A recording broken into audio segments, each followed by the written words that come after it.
anniversary of his second innings, but it turned out to be a damn squib. The Prime Minister came all padded up and stonewalled questions with stern monosyllables and one-liners. He stuck to his script and ducked every bouncer.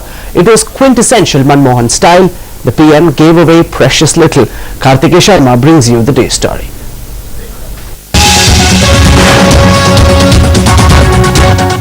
I think there is a law of the land, legal processes in our country. They should be allowed to have their course. Corruption is a problem. I can't say that I know the answer. Say fishes or horses, even beggars would ride. You are in your sixth successive year as the Prime Minister of India. And so what would you say is the most important legacy issue for you in this tenure? Well, I think I am not really bothered about the legacy issues. I have a task to accomplish. I'm trying to do that to the best of my ability. For the rest, the legacy or what are the issues for legacy, it is for the historians to pronounce judgments. It was an anticlimactic end to a press conference billed to be the most anticipated of the year. Addressing the media on the completion of UPA2's first year in power, the Prime Minister's evasive replies left the audience with more questions than answers. दिसंबर तक हम inflation की दर जो है उसे तकरीबन 5 या 6% के करीब ले जा पाएंगे. Except that the Economist Prime Minister never spelled out how he intends to do so. The greatest economy he showed was in his choice of words, addressing the most controversial questions. It's not good that ministers should air their differences in public.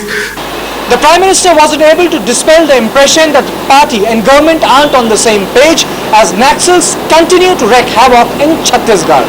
What has been stated by the Honorable Home Minister, he has explained what he meant by having a limited mandate. These are issues which are strategy issues which will be discussed in the appropriate forum of the cabinet. Manmohan Singh could maneuver out of that one, but was not able to duck a more direct question hurled at him. Ministers sometimes come and offer resignations, sometimes they don't. But when they do, you reject it. Who is accountable for all these things? Well, as Prime Minister of the country, I am accountable to Parliament. I am accountable to the people at large. Even as internal security hogs the headlines, the Prime Minister is swimming against the tide, trying to initiate a process of normalization with Pakistan. But he too has admitted it's a daunting challenge. The trust deficit is the biggest problem, and unless we tackle the trust deficit, we cannot move to substantive negotiation. Despite the dour expression, there were times when the Prime Minister displayed flashes of humor. I think I am very privileged to I think the benefit of constant advice both by Srimati Sonia Gandhi and my wife. There is not an iota of truth that there is any element of distrust or mistrust between me or the Congress President. All in all, the performance of the Prime Minister was less than convincing in the press conference when he said that CBI is autonomous, didn't cut much ice with 800 odd journalists present there.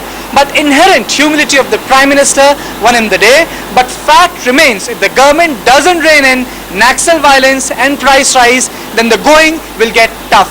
With Sunil Jha, Kartikeya Sharma from Delhi for Headlines Today.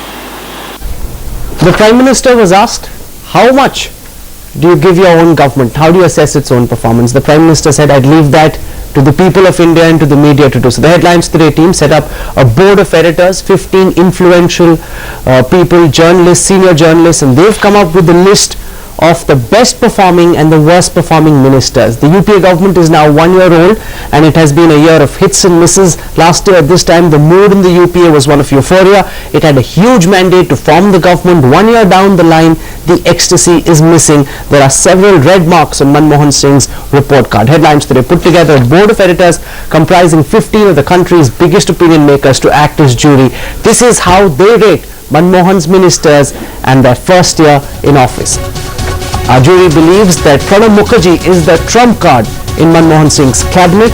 Windfall from 3G licenses will help him reduce the fiscal deficit. Now all Mukherjee wants is a good monsoon to tame inflation. P. Chidambaram is still India's best bet for Home Minister, believes our panel of editors, and this despite the Naxal setbacks. HRD Minister Kapil Sibal scores high for his vision and his revolutionary reforms in education. Leading the ranking of Manmohan's duds is Minister in absentia Aragiri. Agriculture Minister Sharad Pawar and Telecom Minister A. Raja are tied at the second spot. And third place in this dubious honour list goes to External Affairs Minister S.M. Krishna and Praful Patel, both with 11%. Alright, it's now time for me to begin this discussion. We'll keep taking you through the results of the headlines today. Board of Editors, their jury responses on Manmohan Singh's government. But let me go across first to Arun Jaitley, leader of the opposition in the Rajya Sabha, and Brinda Karat, leader of the CPM, are with me, as also Abhishek Singhvi, national spokesperson of the Congress. Mr. Jaitley, to you first. We just played out the list that our editors believe are the best and worst performing ministers of this UPA government. Your sense of who you believe has done the best and the worst for the UPA? I have consistently maintained that the biggest achievement of the UPA-2 in its first 1 year has been that it has used all tactics in terms of political management, whether they are ethically acceptable or not, in order to continue in office. They've misused the CBI in order to manage support from the Bahujan Samaj Party. They've used the CBI in order to soften and organize a walkout of the Samajwadi Party. Taped telephone conversations to create scare amongst the more vulnerable sections of the opposition. And the fact, by using these tactics of political management, however improper they are, they've continued in office for a year. I think I can't see any other achievement except for this. Okay, the Prime Minister is saying we've tried to live up to the promises we've made to the Aam Aadmi. You hit out first at a rally and then at a press conference against the Congress. Do you not believe that it's been able to live up to its poll plank of being a pro-Aam Aadmi government? It's a disastrous government. Disastrous because the Prime Minister's own USP was that he has a background as an economist. I've already said that his reputation as an economist has taken a beating in this 1 year. The government has run out of ideas how to deal with the inflationary situation. Management of food prices is an area of utter failure of this government. There is a civil war within the Congress party and the UPA how to deal with the Maoist situation. There is a divergence of view. So the opposition, they're listing out the failures of the government. I want to put the same question to Brinda Karat, senior leader of the CPM, who now joins us. Ms. Karat, your sense, one of the principal opposition parties, of the main failures of the UPA government. How do you assess the first year of the Manmohan Singh? The biggest failure is obviously the complete inability of the government to control the relentless increase in food inflation and price rise of essential commodities. Today, moong dal in the market is being sold for almost 100 rupees a kg. So this relentless price increase has definitely been a very, very negative impact on the budget of the Aam Aadmi and affected people across the country. Okay. Mr. Jaitley, who according to you has been the most effective and ineffective minister in this government?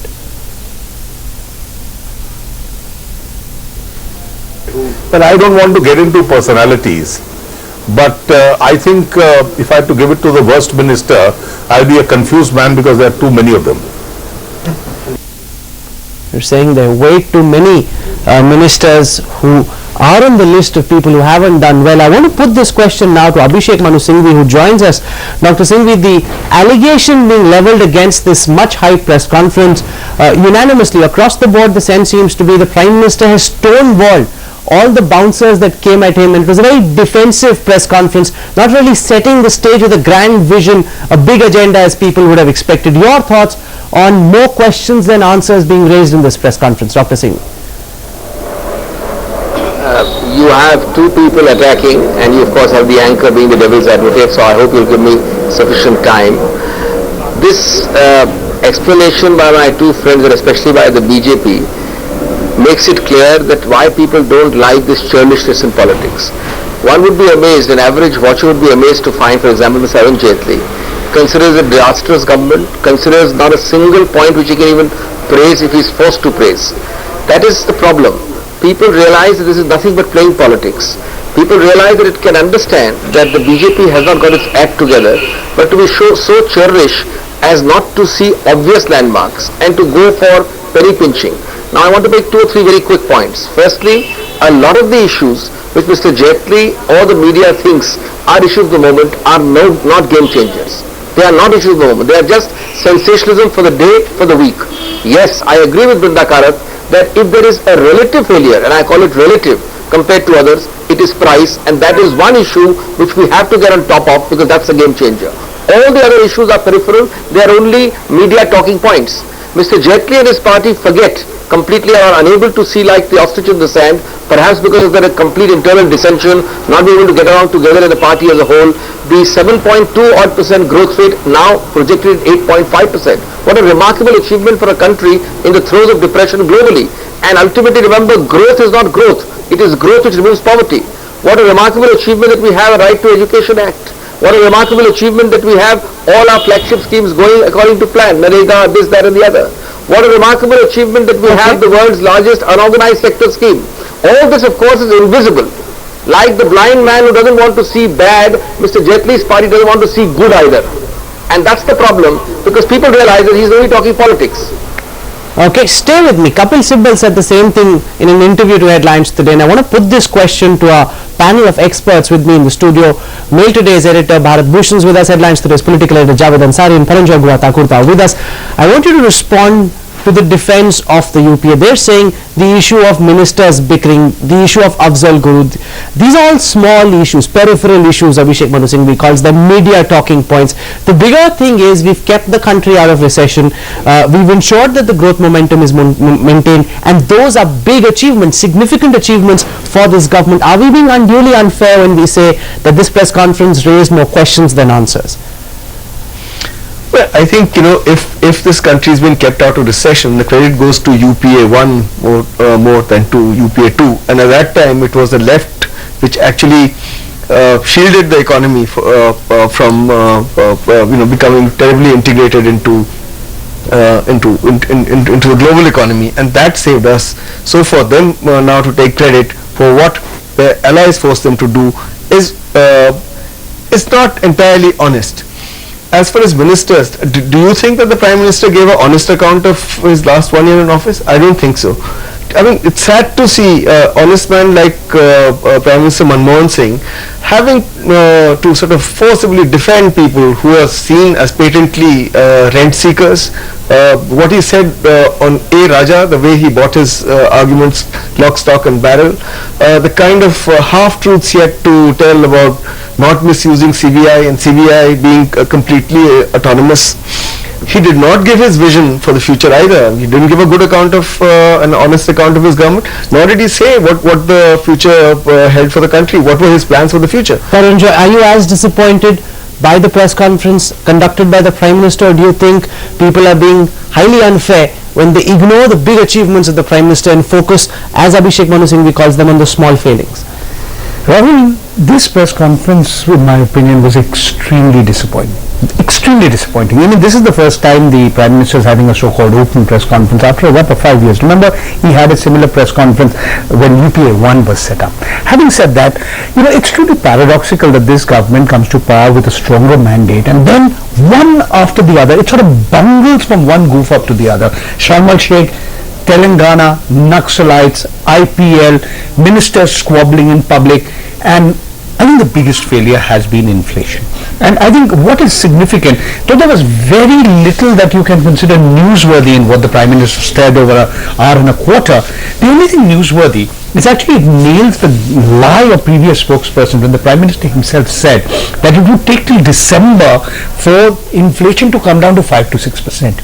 Food inflation was at a peak of 20% in December. Over the last 8 months, we've had a series of spokespersons of the government, from the finance minister to the deputy chairman of the planning commission to the chief economic advisor to the ministry of finance, all claiming that, oh, you just wait for a few months, inflation is about to come down. Lord Indra, after all, is the finance minister of this country. You just wait for him. He's going to smile on us, and within weeks, the price will come down. None of that is happening. With this press conference? Well, I'm afraid so. Mr. Manmohan Singh is not known to be charismatic, but by his own standards, this was even a disappointment. He laid out no new plans, and even his defense of his government was very weak. I mean, sitting from the studio, the impression that I got was that even he was not convinced. Leave alone the people being convinced, even he was not convinced. And today what we saw was this politics of expediency taking precedence over politics of morality that Mr. Manmohan Singh has sworn by all his life. Abhishek Manu Singhvi, the politics of morality. Many would argue that it is his integrity that got the Congress the second term in power. Now when he goes out and makes comments which fly in the face of facts, when he says the CBI is not being misused, when he comes out and openly bats for A. Raja in the manner that he did, do you believe his image is taking a beating? Because we've got an experienced panel of experts. Everybody else looking at this press conference too feels a bit disappointed with the fact that the Prime Minister is now more of a political animal and not at the same level of morality that he displayed and came to fore earlier. Let me tell you, Rahul, that even in the realm of allegations, there are I can't think of easily of government dispensations and regimes which have been as clean and clear as the Congress in UPA 1 and UPA 2. That's point number one. Let's get that clear. Not even in the realm of allegation. Number two, we have had coalitions in both. At the highest in UPA 2, you have a set of allegations against one person. Who is talking about corruption all over the place? I mean, this is not UPA 1 or UPA 2 are not governments mired in corruption. You have a set of allegations in one particular case, and there has been nothing found of a credible nature, but yet there is a CBI inquiry of sorts going on. Now, what is it expected? So are you saying that, Abhishek, the CBI inquiry which is going on is unfounded, it's baseless? Because the fact is the CBI is raiding the offices of one of your own ministers. I'm saying just the opposite. I'm saying if the slightest credible information or material is found out, the Prime Minister said again today that it will not be allowed to go on. But how can you jump the gun? And merely because the opposition wants it, do you think we will remove or appoint ministers according to what? Well, the fact of the matter is, even in the case of Shashi Tharoor, Nirmala Sitharaman is also with us. Even in the case of Shashi Tharoor, the fact is there was no evidence. There was a question of impropriety. The government asked him to go against A. Raja. The allegations are far more serious, Abhishek. And when the Prime Minister comes out and openly bats for a tainted minister, when he comes out and says the CBI is not being misused, is his image not taking a beating? Well, that's the point I made. I said, very carefully chosen words, I said, as far as the Congress is concerned in UPA 1 and UPA 2, you cannot have expected a higher standard of probity. We have acted at a very, very high standard in both governments, and Mr. Shashi Tharoor is not the only example. Okay. But equally, of course, our party doesn't exercise the same jurisdictional discipline over other parties. Okay, you're essentially, once again, Abhishek, what you're bringing out, it has to be credible in terms of allegations of criminal law. It's very interesting. Jurisdictional capabilities over other parties. Nirmala Sitharaman, wherein bringing out the inability of the Prime Minister and the Congress government to act against people who are tainted.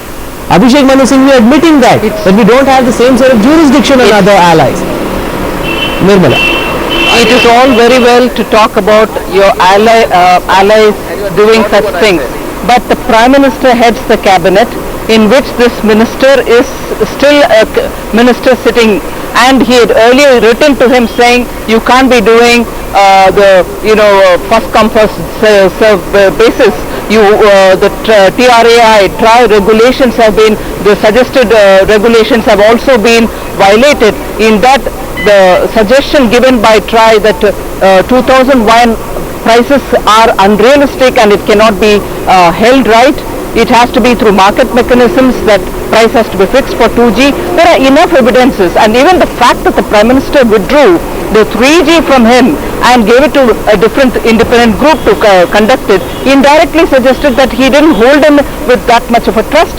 So with all these indications, we hoped till before the press conference of today that the Prime Minister would come clean on this issue, and if he could, Singhvi taking cover under the fact that Congress minister has been removed, Congress is clean, but when it comes to a alliance partner, we are ineffective. Maybe as a party they can sell it, but as a Prime Minister who is heading the cabinet, he cannot justify the decision to have a minister so corrupt. Very clearly evidence is going against him, and not speaking on the side of truth, but almost taking the side of the accused is what the Prime Minister has done today. Absolutely. Let me put that same question. Unacceptable. Abhishek wants to respond to it, but let me put that same question to Brinda Karat. Ms. Karat, the Prime Minister once again defended Raja. Has the image of the Prime Minister taken a huge beating because he didn't come out and say that A Raja is tainted, and till the time the taint comes off, he must go? That wasn't his response. He said, yes, he's tainted. The CBI, the CVC are investigating. Till the time the results come out, let me just keep him. See, the Prime Minister's image as an honest politician is based on his own record. However, what is taking a beating is the alacrity with which the ruling Congress party can can shut its eyes to the corruption around in the cabinet also. And I think that is what is taking a beating. Okay, you're saying the Prime Minister is shutting his eyes to corruption around him. Abhishek Manu Singhvi, respond to that charge. The whole image of the Prime Minister is based on him being an honest person. Now when he shuts his eyes, as Brinda Karat says, to the corruption, that's not something the people of India will buy. Abhishek. All I can say is that you all had taken leave of the facts and you are assuming what is required to be proved. You are repeating the word corruption. The Prime Minister has said 3 sentences crystal clear today. Number 1, that there was a policy in operation, and at the moment there is nothing found which shows that Mr. Raja acted contrary to that policy. Now you can have 2 views whether that policy was right or wrong, but that there was that policy in 2G, namely first come first serve. But Abhishek, it's not only about the TRAI policy. The fact also is there are tapes between a corporate lobbyist and A. Raja that have been aired by this channel. And I want you to respond to that question. Serious questions about the role of lobbyists and the questions relating to ministerial propriety. A. Raja in conversation with Neera Radian. We've just received, just today, Abhishek, a report from the Truth Labs, which is a forensic science laboratory. It says the voice in those samples is indeed that of Kanni Modi and A. Raja. It's not something which can be disputed even forensically. Abhishek. Now look at how unfair you are being, Rahul. This is grossly unfair. You don't allow me to answer the first question. While I am answering the first question, you have no answer to those facts. You jump the gun and go to a completely unrelated point. Was Neera Radia talking about 2G auctioning? Was that, let's take your conversation, assume it to be true. Was it showing that there was a corruption in 2G, which was the previous question you asked me? At least be fair, you've got 3 people speaking against me. Before I finish an answer, you start interrupting me. I'm not going to be hijacked like this because your channel showed a conversation. Let me finish my first answer. Please give me an answer to that. The Prime Minister, no less of the country, and I'd like an answer from Ms. Nirmala, who is telling me this after belonging to a party whose president was found on candid camera taking money. I would like this answer from Mr. Jaitley and from Brinda Karat.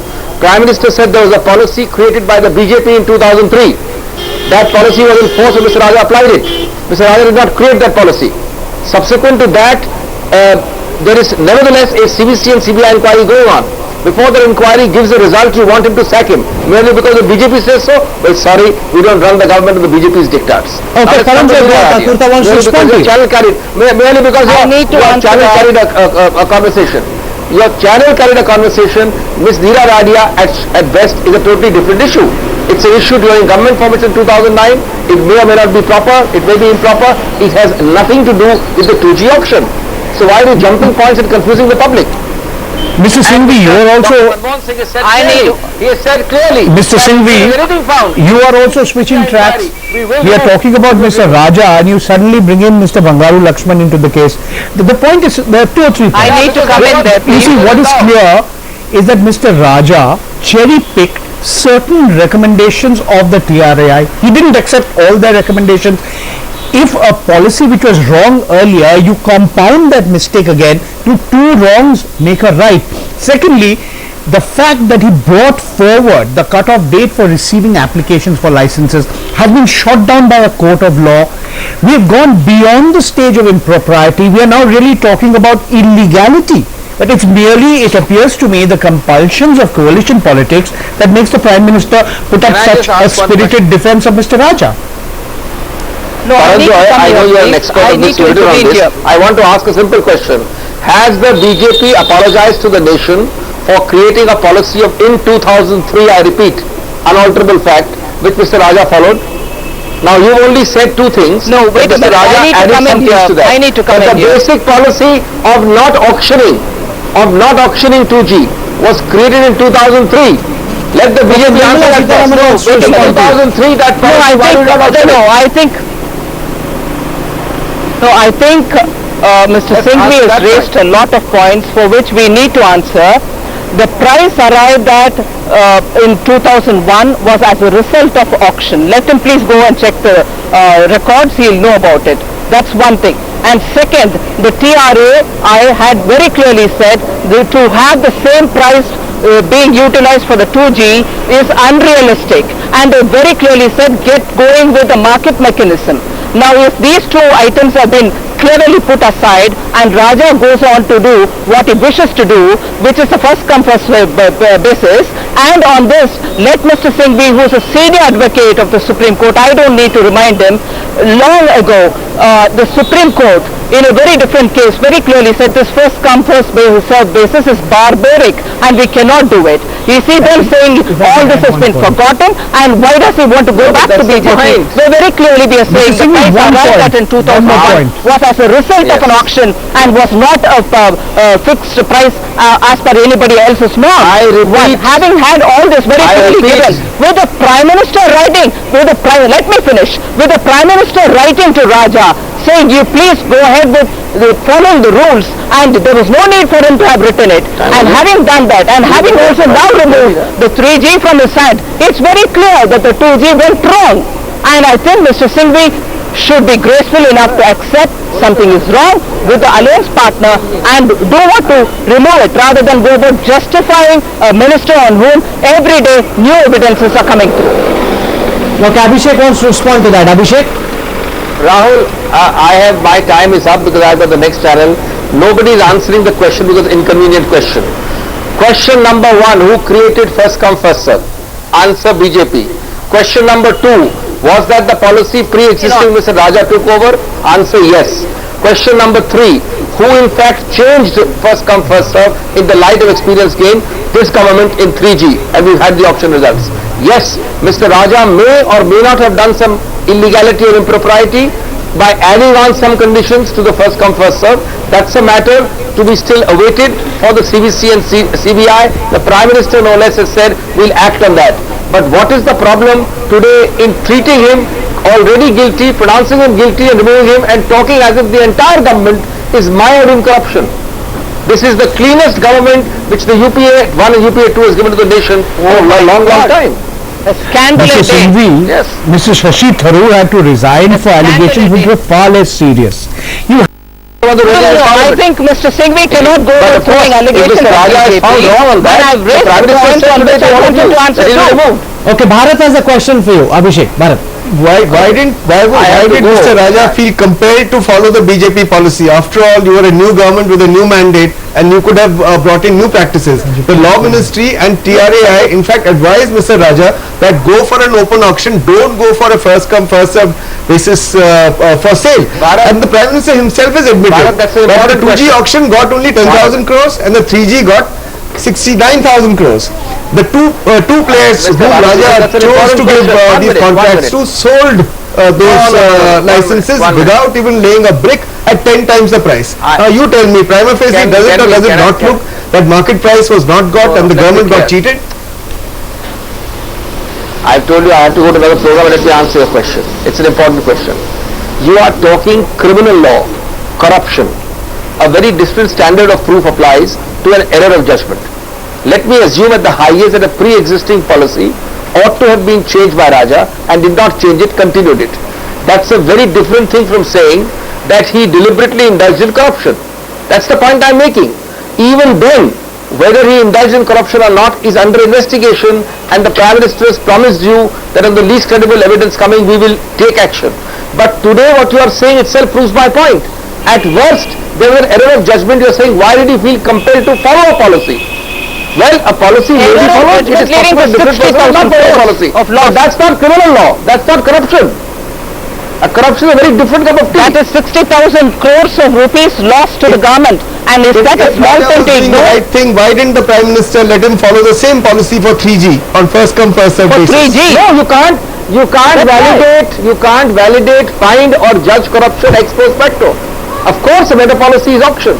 But that doesn't mean If Raja was an honest minister, you should let him continue with 3G auction in the same way that the BJP had recommended and the policy that he had followed. Why change it? Why change it to 3G? Said the PMO intervened. No, Exactly. The Prime Minister had to intervene. Therefore, Prime Minister also thought that there was something wrong with 2G auction. You are making a mistake between ordinary commentary and criminal law. The fact that you change a policy, and definitely an auction is a better policy, but you cannot retrospectively judge the results of this auction to blame criminality. The fact that he followed a policy then and follows a better policy now, which gets him more money, judge these things retrospectively. Don't order an inquiry. Exactly. I mean, why did the CBI have to raise the inquiry we have to office wait of for the the minister results. even as he was attending cabinet meetings? It's never happened before. I think, no, I think it's too much of a defense for a minister who's under suspicion. He should be kept aside and let the institutions inquire into what he's done rather than keep him there and go about defending the indefensible. I think the Congress should rise above these kind of scoring points and then leave it for the institution to establish.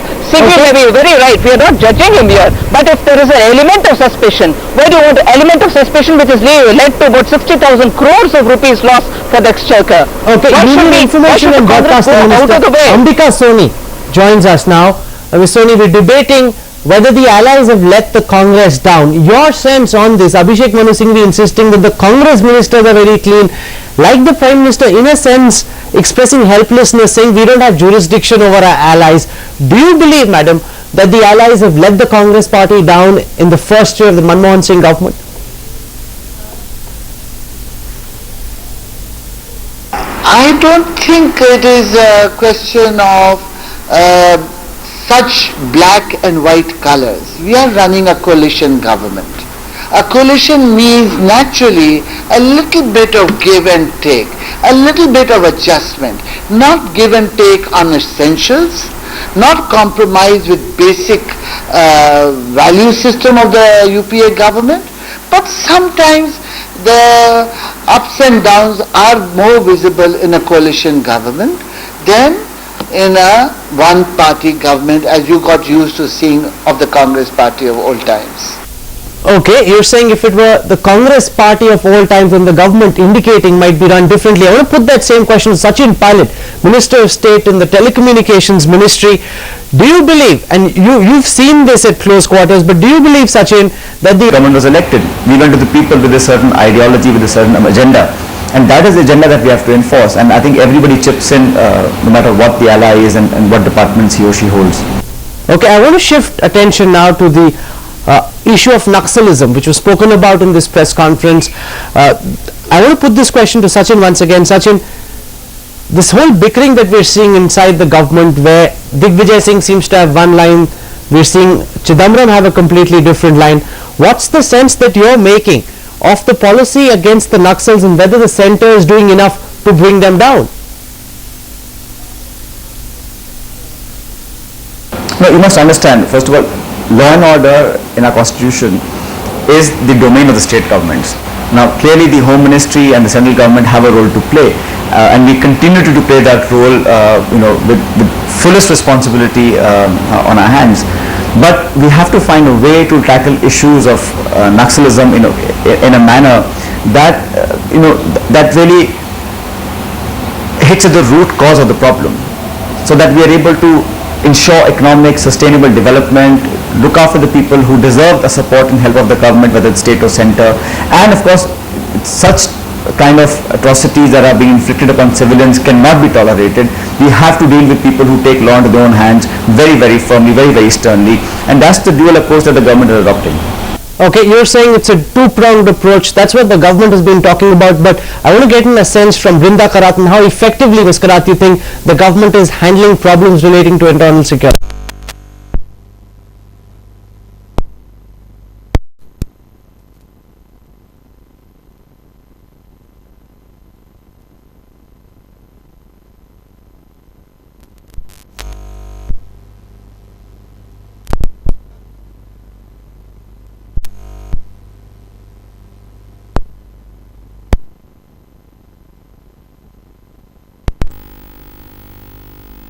Is very intense operations of the Maoists against innocent people. And the third is, within our own country, Hindutva forces who are now known to have been involved in many bomb blasts killing innocent people. On all three issues, it is necessary for the central government to take stern action. What is all this okay, about? We can understand these compulsions about coalition politics, but there is a charge which the first time in the in his tenure, in last 6 years, the Prime Minister has come under a shroud of suspicion. Okay, now even if you want to say no, he has not come clear his stand on Raja, no, he the has, charges against Raja, the specifications were produced, the charges against Raja, the Prime Minister has completely which was most unexpected. Mr. Kamal Nath, everybody is making the point this was unexpected. Yes, Mr. Raja, yes, then I'll come to the analyst. I am CPI Raja. Yeah, Mr. Raja, you are CPI Raja. You are D Raja, not A Raja. I am not asking you. Otherwise, I would have asked you. I would have congratulated you for the support of the Prime Minister. No, the Prime Minister should have come more forthrightly on this issue, because the telecom minister has claimed inside Parliament and outside Parliament that every decision was taken in consultation with Prime Minister, with the knowledge of Prime Minister. Prime Minister should not tell the nation that Minister has told him, Cabinet has discussed, like that. Prime Minister is the head of the government. He is the head of the collective, and Prime Minister should have come more clean and more forthright on this issue. That is my comment on this issue. Mr. Kamal Nath, Mr. Raja, Mr. D Raja is absolutely right about Mr. A Raja. Mr. A Raja at every point has dragged the Prime Minister into this. He's dragged the Prime Minister, and Prime Minister cannot now distance himself from A Raja by saying CBC has asked for a CBI inquiry. No, I don't think the Prime Minister said that. The Prime Minister said something very clearly. And I don't exactly think we should not blur that. He said that if there is corruption, it is established or it's proven, he's going to take action. But he also said the sequence that this was a policy in 2003, and this is what Mr. Raja has told him, and he also said that this is being investigated and inquired. Now, if the question is that while it is being inquired and investigated, Mr. Raja should quit, that's another story. But it's for the Prime Minister to take a decision that what is the weight, how much weight does all this carry? No. Okay, let me get the Congress spokesperson Abhishek Singhvi also wants to come in here. Yes, Vinod Mehta, I'm just letting the government defend it. A Raja at every point drags the Prime Minister in. Did the Manmohan Singh have to give a certificate to Mr. A Raja today? He's virtually given a certificate to the Telecom Minister. Dr. Singhvi, that is to you. Can you hear me, sir? Oh, I thought, yes I can. I thought you were asking somebody else. No, Now I've been hearing the discussion, just give me a couple of minutes. Let me say, I make bold to say, Arnav, that UPA 1 and UPA 2, as far as Congress ministers and Congress participants are concerned, you cannot expect or imagine a cleaner government, even in the realm of allegations there's been none. I'm asking you a specific question on yes, A Raja. There are some allegations about Mr. Raja. I'm coming to Raja. Now, at the highest, there is an allegation in the realm of allegation. Just consider 2 or 3 things. Nobody is defending Mr. Raja, nobody is attacking Mr. Raja, but just keep the larger perspective for 1 minute.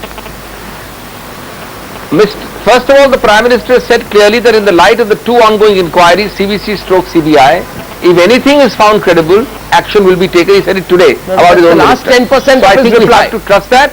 Number 2. That is the last 10% of his reply. Let me explain. No, Arnav, please, everybody knows the issue raised. Let a person explain. You are on the offensive. You are not highlighting the facts which should be highlighted. You are talking corruption. You are talking criminality. Remember, and the BJP never gets asked this, There is a 2003 policy of first come first serve. The BJP assiduously followed it. Mr. Raja applied it without change. That's important. I'm not defending Mr. Raja. Mr. Raja may be guilty of error of judgment. But is he guilty? One second. Is he guilty of criminality? No. That has to await an inquiry. No, 1 minute. Now, in retrospect, we found It's not error that of obviously first come first serve doesn't get you maximum revenue. A auction gets you more revenue. Therefore, there's an error of judgment because policies keep improving. No, may I but remind error of you- judgment and policy improvement is not the same thing. May I as remind criminality you and with all fraud. respect, Therefore, he made an error. No, with all respect, the Congress party was at the forefront, wasn't it, Vinod Mehta, of criticizing when Pramod Mahajan was telecom minister, that same error of judgment that Abhishek Manu Singhvi is talking about today. No. Has the BJP apologized in Parliament when it is attacking Mr. Raja? Has it apologized to the nation for creating the first come? I let Mr. Rudy take that. Which Raja admittedly followed. I let Mr. Rudy take that. Mr. Rudy, Abhishek Manu Singhvi said apologize first and then you can ask questions. Well, it's a very interesting situation. When the 2G auction had to take place, the government had both the options. A, to take the policy of what was initially done when the first ever auction was conducted in this country, when the first ever G spectrum was given. There was a complete mechanism to tell the government that, look, this is not a small business. The business has grown over the years. The accessibility has improved. The connectivity has improved. There is a market. There was a body which a number of consultancies and all the bodies did indicate that what Mr. Raja was proposing as a minister and what was available in the market was very different. Even TRAI went to the extent that the actual price can only be witnessed if there is an auction or a market price mechanism. That is the point which was ignored. And if that was so, why did the government choose to not adopt the same policy today which it was being compelled to do in 2005? No, that is another question. Government could have continued. If the government was so sure, 1 minute, one at a time. What was the government will respond. The government will respond. Let Vinod what was the Mehta compulsion that what happened in 2005 you could can't not have been repeated in 2010? You can't justify what happened in the Vajpayee government's tenure. Mechanism and the auction. You are aware that was a black spot in the Vajpayee government's tenure. You are aware that was a black blot on the Vajpayee government's tenure. You can't justify that. But yes, Vinod Mehta. Arnab, if the Prime Minister, Dr. Manmohan Singh, has an Achilles heel, it is A. Raja. Whatever justification, whatever procedure he followed, in the court of public opinion, he is guilty. And the kind of loss that he has caused to the national exchequer is not 5-10,000, about 60,000 crores. And in the Prime Minister's overall image, I say this, I'm an admirer of the Prime Minister. Mr. Raja, A. Raja, not D. Raja, Mr. A. Raja has damaged the Prime Minister's image for probity, has damaged Prime Minister's reputation, and all I can say is that these are the compulsions of coalition politics, and I'm sure Shashi Tharoor must be wishing that he was a member of the DMK. That's well said. Navika, let me put it to you this way. Do you think the Prime Minister could have given a shorter two-sentence reply to end the debate on A. Raja? Could he have done something different? Well, Arnab, many of us seem to have forgotten that in May this time last year, when we were discussing the cabinet formation, it was on this question of T.R. Balu and A. Raja's inclusion in the cabinet that the entire cabinet formation had been stalled for a few days, and there was a lot of suspense. I know the ministers and the Congress party are not going to admit it, but all of us who were covering the beat would know that that was really the point on which the Prime Minister has really stuck, that he did not want A. Raja, but coalition politics forced him down his side. But on the other hand, let the BJP not walk away with the credit of telecom policy. In 1995, the first auctions for cellular licenses took place. The Sukhram episode, everybody remembers in this country. Despite that, we had Pramod Mahajan, and not only Pramod Mahajan, Arun Shourie after that, going in for the revenue share model, where the government's revenues really came down to a pittance. Then again, we have a first come first serve policy. This was not the BJP policy. It was a policy brought in by the UPA government, where they brought in a pittance. And this again, so the BJP and the Congress, what are they fighting for? Both of them had previous examples to go by, but both of them chose newer policies, and clearly in both cases, loss to the exchequer was phenomenal, whether it was the BJP government or this time in the UPA one. Mahesh Rangarajan, I give the final word on the A. Raja debate. I get a sense, Mahesh, the Prime Minister is having to pay for the compromises that the party has had to make. After all, Karunanidhi was in Delhi a few days back. Now the issue is decided. This is his Achilles heel, as Vinod Mehta describes, because he doesn't have an option. He'd rather not talk about Raja. You are absolutely right, and Dr. Karunanidhi, when he was in Delhi, went out of his way to defend A. Raja. And we must emphasize, in the last year, whenever the government has been in crisis, the cut motion, the women's bill, the DMK has stood like a rock with it. And in turn, the DMK has got what it wanted. It's interesting, there's been some change in allocation of portfolios last year. Environment, which has been with the regional parties, particularly DMK for the last 10 years in the NDA and UPA governments, has been taken away. But this is very clearly a case where the DMK is playing the strong hand. In a sense, it's not at all surprising to me that Dr. Manmohan Singh defended A. Raja, given that Dr. Karunanidhi more or less played the card 2 weeks ago. So, you know, if you wanted to be uncharitable, you'd say the tail wags the dog. What the DMK says, the UPA has to. But I think there is something in the statement today which is new and fresh. Prime Minister has made it very clear that if there is any substance found in these allegations, he will not spare anyone. That, I think, is a hint, and I take it slightly seriously, but of course, you know, the proof of the pudding will be in the eating. You put it so subtly, Sir Mahesh. What you're essentially saying there, and I want to bounce this off Kamal Nath, but and Navika and Abhishek will round it off. What the Prime Minister is saying is, should you try to withdraw support, there's always the CBI report on the telecom scam that I can use against you. Kamal Nath, that's how I read it. Should you? Well, I think, let's be very clear. We all up till now know how the Prime Minister functions. This is not his style. And if you're going to accuse Dr. Manmohan Singh of holding on to a coalition and accepting and tolerating any kind of corruption from an ally, I think you're absolutely wrong. The Prime Minister has demonstrated throughout his career that this is something which he will not accept. Number two, it's not a style to tell somebody, well, I'll put so-and-so after you if you're not going to support me. So I really think this is being very, very unfair to the Prime Minister. Okay. Well, Navika, quick last word from you as far as the Raja controversy is concerned. Is this lock sealed, shut, the door on A. Raja, or do you think it's going to open again soon? No, there is going to be no investigative answer to this. There is only a political answer to this one, Arnab. And when in the first year with 206 members of parliament in Lok Sabha, the government has to go in for support from various smaller parties in the cut motion or the women's bill, which is a matter of honor, may not bring down the government, then clearly these issues won't be decided by the CBI. That's something probably even the person Aam Aadmi on the street will tell you, because that's not the confidence that has been generated by any political party which has been at the helm of affairs, be it the BJP or be it the Congress. Before I go into the break, and I must thank our guests at this point, but before I go into the break, at a very critical point in this news conference, the Prime Minister was asked, are you, I think Manini Chatterjee of the Telegraph asked him, are you missing out the solid structured support from the left? And we're talking so much about Mr. A. Raja and Mamta Banerjee. I asked Sitaram Yechuri earlier what he thought of the Prime Minister's reply when he said about left support.